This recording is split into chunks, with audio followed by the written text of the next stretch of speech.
yàgg a gëm aar bi yàgg nekk ay mélomane doon cons grand rapport yi fi nekk te yàlla kon tey yàlla kon bu dogalee ñu dem ba def lii dañuy wane lii lu ndaw la rek parce que affaire bi forom ñaari tali la quoi maa ngi koy son bi man Little Fils the Best King la forom ñaari tali ñu yàgg a boyal tàkk fépp ba xam ñaari tali waaw seen doom ngi ci kaw ci kanam xam nga yàgg-yàgg di ngeen ko gis quoi kon ñu ngi si yoon te incha allah du yàgg dara gars yi dinañu gis si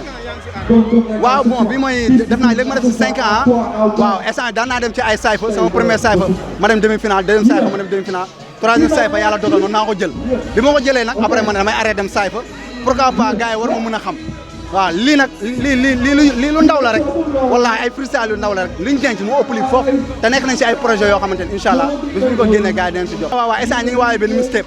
am na benn intro bu ma génne sax naroon naa ko mayee fii mais puisque fii instant ram bi dafa xaw a seere te comprendre ñun ay artistes lañ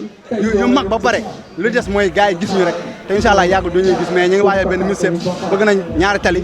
zone A Grand Dakar Europe Galsen bi ñëpp jot si incha allah waaw initiative bi moom nice na trop franchement parce que man grand as bi ma ko waxee dama ko njëkk rafetlu parce que affaire bi affaire yu ñëpp la quoi rawatina ñun artistes NGB yi nga xamante ne ñu ngi ci gos bi nekk ñi nga xamante ne kenn xamagu leen te ñu war ñu xam te incha allah ñi ngi si yoon dañoo war a xam mais loolu yàlla moo ko jaarelee fii nii yàgg nañ yëg ci ay grand événement di yëg ay concert ak lu brique ay concert ñeneen ak ñeneen ñoo xamante ne ñu ngi si hip hop Galsen te xam nañu bu baax ñi may seetaan xam nañu bu baax ka mooy Little Fils suñu tur nag moo ñu jiitu que suñu jëm mais fu ñu taxaw rap di nga xam ne lii mooy son bu baax bi quoi waaw jaajëf waay